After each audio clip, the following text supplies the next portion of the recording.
famous Churchill Downs.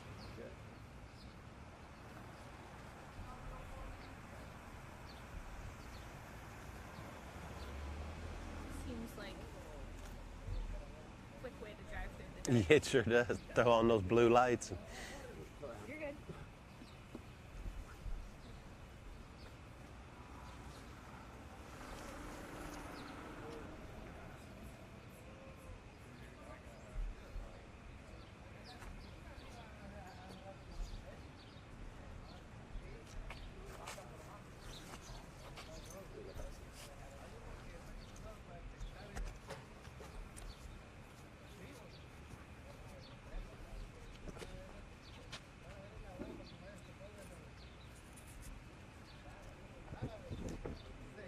All right, we're good.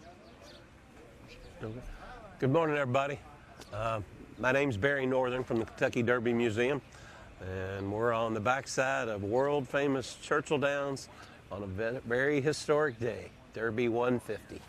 I get goosebumps even mentioning that, folks, just to think of all the people and horses that have graced these grounds over 150 years. We're just starting this and I'm already getting a little emotional. It's pretty amazing. So we're just going to take a walk through the backside here at Churchill Downs. This is where all the magic really happens, folks. These are the backbone of the industry, these folks here. Every morning they're doing this. Typically their work days start about 4:30 in the morning. And weather never stops them. These people go every day. So we got training hours this morning. Typically training's usually around 5:15 to 10 o'clock. I believe today with first post at 10:30. I think we're going to wrap up the training about 8 o'clock this morning. But right now we're in the front trainer Mike Tomlinson's barn.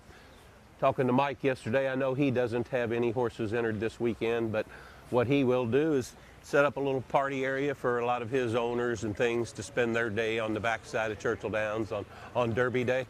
And it's a great spot to spend your day, folks, back here. So I do tours back here every day, and it's always magical for me to be back here. But today, certainly something special. 150 consecutive years, folks. You can see Mike's horses. These are being walked now, so these horses have done their exercise for the morning. They've been given their baths. Now they're going to be getting walked a little bit, and then they'll get fed, put away. Hard-working people. I know I keep mentioning that, folks, but it just amazes me when I'm back here every day and see these people do what they do. Mike has a fellow working in here for him, Chris, one of his top hands. Been with him 31 years, folks, 31 years. And Mike says if he knows that sun's coming up, Chris is going to be here every morning. So that's the kind of people that you have working here. I always say you hear the term salt of the earth. That's what most of these folks back here are. So a lot of the cameras and everything's going to be focused on the front side of the track today with everybody dressed up and things, but this is where it all gets started right back here. And that's a former jockey on this horse here, Tammy Fox. Tammy's riding horses for Dale Romans. She'll be out on the track here. They'll be wrapping it up pretty soon. I think they're going to close at 8 o'clock this morning. And I see straight ahead of me the barn of Kenny McPeak. Well, that's a happy barn today, folks. They won the Kentucky Oaks yesterday with a filly by the name of Torpedo Anna. And they got a chance today to go for the double with Mystic Dan in the Kentucky Derby. I believe the last time that happened, folks, was 1952. Legendary trainer Ben Jones. He and his son Jimmy were kind of a double team trainer at that time, but they had a filly, I believe, named Real Delight that won the Oaks in 1952, and then they came back the next day and won the Derby with Hill Gale. So that was 1952, the last time a trainer won both of them in the same year. And Kenny McPeak and his help have a chance to do that today. And that would give Brian Hernandez the riding double Oaks Derby. I believe the last time that happened was Calvin Burrell in 2009 with Rachel Alexandra and Mind That Bird. So big chances for history to be made here at Churchill Downs today, but everything today is history, folks. Yeah, I see you see a lot of the press people up at the McPeak barn this morning because that's where everybody wanted to interview after the big race yesterday. Good morning, KK. Barry. Happy Derby 150 to you, buddy. Good to see you, man. You're spiffy. Oh, thank you. You're not like that. No, I don't feel right like this either. Good morning, Jenny. Hey, good morning. Good morning. So, Kenny gets bad here. We're online. McPeak's over there right now. All right. I see Assistant Greg over there. Happy barn there, folks. Happy barn. A lot of the local reporters over there. But you can just feel the energy back here, folks, even this early in the morning. We're several hours away from the Kentucky Derby, but the tension and everything is just palpable back here. It really is. So for me, folks, this is going to be my 45th Kentucky Derby this year. I've lived within a couple of miles of this racetrack my whole life, so growing up here in the south end of Louisville, this is a very, very special place for me, but for so many people. The history, what this means to so many people.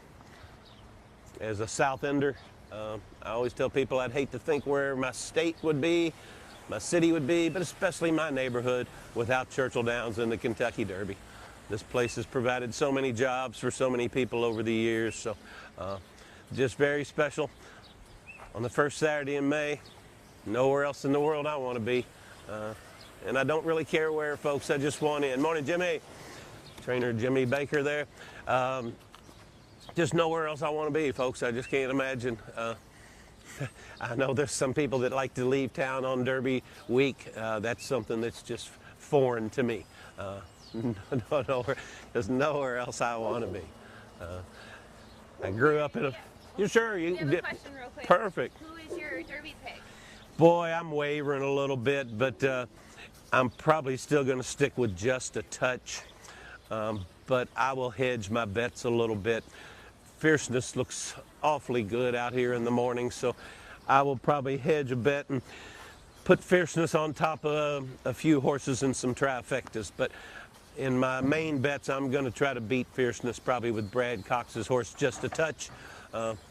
Brad is a South Ender like me too, so I'm a little partial to him, but I just think that's a horse that's pretty inexperienced, only run 3 times so far, but looks like it could possibly be getting good at the right time. And that's what it's all about, folks. You know, a lot of times, these horses can only run in the Derby one time at age 3. And a lot of times at the end of the year, the horse that won the Derby might not be the best 3-year-old. It's about being the best on the first Saturday in May. Good morning, Tammy. So it's about being the best on the first Saturday in May. And Brad Cox and his team do such a great job. I think they had 3 winners on the card yesterday. So that's where I'm leaning at the moment, for sure, just a touch. And folks, you can ask questions if you have them. I'll try to answer the best I can. And here's the Foley barn. Folks, I should mention something. Yesterday I did this and I made a mistake. They had 2 horses in a race the other day, Bango and Obesos. And I said yesterday that Bango had won the race when it actually was Obesos. So they had a big win, the Foley barn, here on Thursday.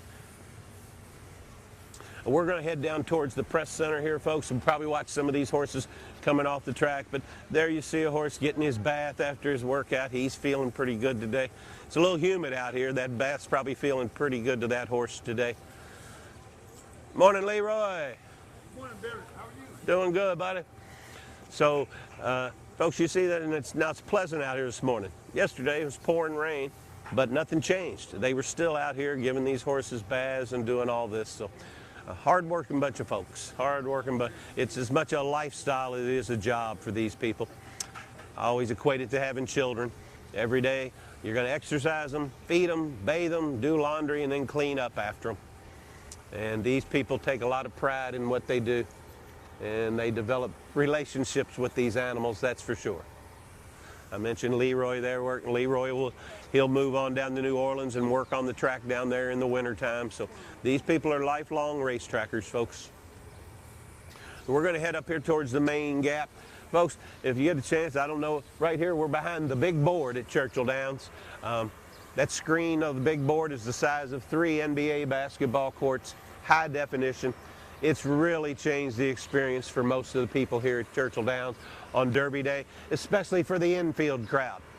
When I was young, we were out in the infield listening on transistor radios, because you get that many people out there, you're not going to be seeing much. So the big board has really changed the experience for those people. I believe 2013 was the year the big board first went up. Hey, Alan Craig. Good to see you, buddy. And we're heading up towards the Backside Learning Center, folks, up here. This is the Backside Learning Center. It's its own nonprofit organization. They're back here essentially to provide resources for these folks that live and work back here. They do free health screenings, just anything they can come up with to provide resources for these folks.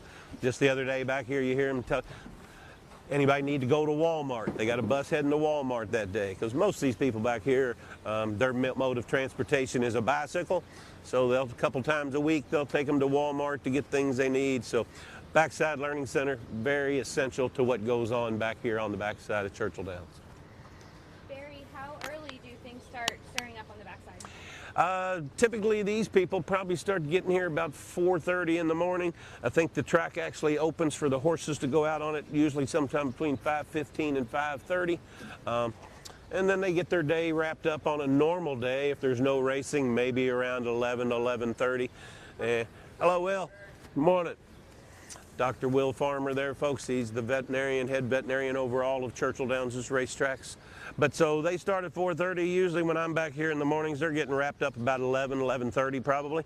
But then again in the afternoon, they come out around 2 to 2:30 and start walking the horses and feed them again, muck stalls again. So they put in long hours back here for sure. And we're coming up on a couple of ponies sitting up here, folks. In horse racing parlance, a pony doesn't mean the horse is small. Pony is kind of a babysitter type horse, companion animal for the thoroughbreds. And over here I'm seeing our Outriders ponies. Okay, they're allowing the Derby horses to go out. It'll be interesting to see how many will go out today, folks. Some of them on a race day might just do a little walking around the shed row. But obviously it looks like we're going to have some that might go out there and stretch their legs a little bit. With this being, with the Derby post time being late this afternoon, not till 7 o'clock, it is on a normal day they might be racing around 4 or so. So with a later post time, some of them probably will go out on the track and stretch their legs this morning. And there's Lee Lockwood, one of our Outriders, hopping up there. And Shane, Lee and Shane, those guys are the policemen / lifeguards out on the racetrack, folks. Morning, Lee. Happy Derby, buddy. Morning, Shane. You get my people out there? Sure did. We got them taken care of. Yeah. You're welcome. You're welcome. Greg, how are you, buddy? I know you're living the dream. Greg Blasey, our #1 outrider. We got 3 of them. All 3 of those folks are Oklahoma Cowboys right there. And they are cowboys, folks. I see them do some amazing things, taking care of the people and the horses out there each morning. You never want to see a horse get loose out in the morning, but when it happens and you watch those guys do what they do, they're pretty darn amazing. They're the best in the bunch. Best in the country, in my opinion. Of course, I see them every day, but they are special folks on the back of that horse. Folks, I always like to point this out. Talking to people yesterday about all the rain we had. On normal days, when it's not raining this time of year, they might put as much as 100,000 gallons of water on that racetrack each day, and they pump it from an underground spring right here. Churchill Downs basically sits on what you call an aquifer. Years ago, they built another tunnel down here to go underneath the track, and they went a little deeper, and that's when they hit the underground spring. So our track being mostly sand, if you let it get dry, it gets kind of loose, and the horses really don't get the traction they want. So that's why you do want moisture in there. And that pumps from an underground spring, so they don't have to get all that water from the city. Well, if y'all like, I think I'd like to try to walk up on closer to the track and see if we can see which Derby horses have come out this morning. Each trainer has to know their animal. Some horses might need to take the edge off a little bit, so they might get them out and get them a little exercise this morning. But each animal's an individual. They're all different. You have to treat them differently. Just like in any other sport, you're going to treat each athlete a little bit different. And these are equine athletes, folks, for sure. And we got the best of the bunch going out here this afternoon around 7 o'clock this evening. In most races we run in the United States, folks, the most horses that are allowed in a race at any one time is 14. The Derby is the exception. We do allow 20. And so 20 of the best 3-year-olds. Something I should mention there, people, when I do the tours back here for the Derby Museum, a lot of people don't realize that horses kind of share a universal birthday, January 1. They breed them so they'll be born between early January and the end of May. But regardless of when they're born in that time frame, January 1's considered their birthday. I always equate it to like Little League Baseball. You know, back when I was young, the date was August 1st, cutoff. Well, if you're born August 1st, you were the oldest person in your age group. If you were born July 31st, you were playing in that same age group, but you were a year behind. So all these horses aren't exactly the same age. January 1's considered their birthday. But if anybody's a hunch player, today Honor Marie was actually foaled on May 4th. So this is the actual birthday of Honor Marie today. So anybody that's a hunch player, that might be a bet for you. Folks, up here that we have this is typically a press center through Derby Week, all those tents, TV, radio stations. But right now there's a little bit of a land grab going on. Everybody's trying to stake out their spot for an afternoon of racing here on the backside of Churchill Downs. And if you're lucky enough to ever come back here and spend a day back here, especially on Derby Day, all the horses are going to keep coming by you all day long. I know for me, for me, the older I get, I kind of enjoy it back here. It's a little bit more laid back atmosphere than what we're getting on the front side over there. So pretty cool place to hang around back here. So folks, we're right here where it's called a gap, where the horses can come and go onto the racetrack. We have 4 of those gaps back here. Depending on where your barn is, that's where they would enter the racetrack. And let's say you entered the race. Oh, who we got going by here? Mugatu. Now he's on the outside looking in. He was entered, he was an also eligible. Not gonna make it in there. So, all right, here's the land grab going on here. This is a pretty good spot, looks like to me. Yeah.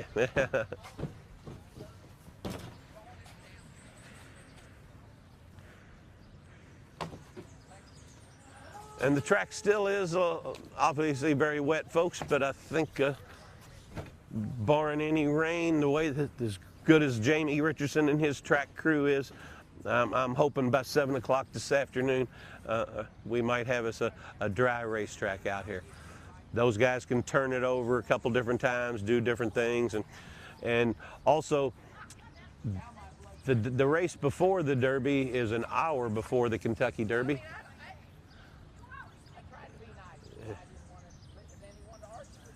So there's a race an hour before the Derby, and it's run on the grass. So it basically is to give them about an hour and a half in between dirt races. So they should be able to get this thing and have a fast racetrack come 7 o'clock this evening.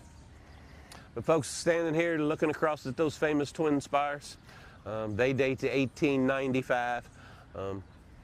Just thinking back all the people and horses that have been on these grounds over the years, I can't help but get a little emotional. This race has meant so much to my family over the years. I grew up, folks, the youngest of 4. My dad liked horse racing, but my mother loved it. I was the youngest. Dad went to work, my brother and sisters went to school, and Mother and I started coming to this racetrack. So I'm 67 years old now, so that was 63 years ago is where my memories start coming to this place, and it just never gets old for me. Just so much magic around this place. I get, like I said, get a little emotional talking about it. And folks, so I mentioned this track. It's mostly sand. 75% sand, 23% silt, 2% clay. Pretty much been the same surface for 150 years now. But in 1985, we installed a grass track. Some horses do prefer to run on grass. I always equate it to tennis. You got clay here. Tennis players play on clay. They play on grass. But typically, they have one of those surfaces they prefer versus the other. It's really no different here. You just got to figure out what your animal does best. Only, folks, probably 22,000 foals in a year, maybe somewhere in that neighborhood. Only 20 of them make it to the Kentucky Derby. My analogy there is college sports. You have Division I, Division II, Division III. They're all athletes, but they're not all Division I athletes. So you got to find their level where they can be competitive. And is your horse a sprinter? This is a track meet. Is your horse a sprinter? Is he a long distance runner? Is he better on dirt? Is he better on grass? That's all part of what a trainer has to figure out and give his horse the best chance to succeed. The folks looking across over there, if you could see up to the top, there's a booth all the way up at the top, and that is our track photographer. That means he's directly in line with the finish line below him. And at that point, one lap of our racetrack is a mile. But the Derby today, it'll be the longest race of the life for any of those horses running in that race today, 1.25 miles. So they start a quarter of a mile prior to the finish line, and they go past it, and then one more lap, and then of course that completes what we call the greatest 2 minutes in sports. But Secretariat years ago did run it 1:52. Have a good day, Shane. All right, buddy. 1:59 2/5 was Secretariat's record set back in 1973, and it still holds today, folks. Pretty special animal. When he won that, I mentioned it's the longest race of their life at that point. When Secretariat won it, he ran each quarter of a mile faster than the one before it. Typically, folks, it's probably going to go the other way around, but that's how great Secretariat was. So those horses are chasing his record today. Likely they're not going to get that, but you never know. If this track dries out and we did a fast track, it's certainly possible. So our track is 1 mile around, but we do run 1 mile races, but we can't start them at that finish line, even though it'd be a mile, because if they took off over there, they'd run right into a turn. That wouldn't be a fair start. So we have a section of track down to my left here. They call it the chute. So if we run a 1 mile race, they're going to take that starting gate all the way to that very back corner. And from that very back corner to the finish line over there is 1 mile. So here at Churchill Downs, any of our races between 3/4 of a mile, which is 6 furlongs, 3/4 of a mile to 1 mile, they're going to start back in that chute. But every race finishes straight across from us over there. So about probably 7:02 or something this evening, somebody will cross that finish line first and make history, winning the 150th Kentucky Derby. Folks, I was here for the 100th back in 1974. So very special for me to think back 50 years later. Here I am for Derby 150. So very exciting day for me and so many of these people back here. It just means so much to us around here. And these equine athletes, when we get out there and get to watch them every morning here on the backside, if you ever get a chance, folks, try to come take one of these tours and get back here, because it just really opens up people's eyes when they get to see this. So I started getting a little emotional there, folks, because I have a little lapel pin on today, and it's initials JA for John Asher. John, long time, I think his title might have been vice president or something at the end there, but John was the ambassador. He's the one that just promoted the Kentucky Derby constantly, and was such a fan and such a historian.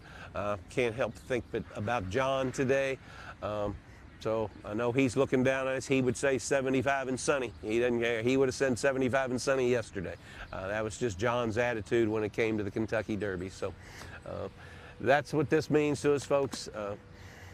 If anybody has any questions, please holler at me here. Be glad to try to answer any questions you have.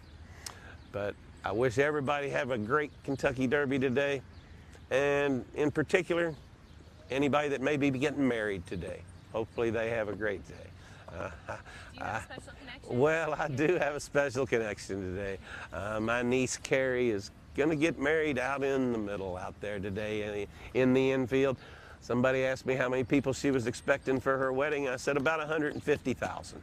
So I typically don't go in the infield anymore. I've outgrown that part of it, but I will have to make a special trip out there to see my niece get married. I think she's going to do it about an hour or so before the Derby out there. So wish her and Eddie a whole lot of luck, and very memorable Derby 150 for them for sure.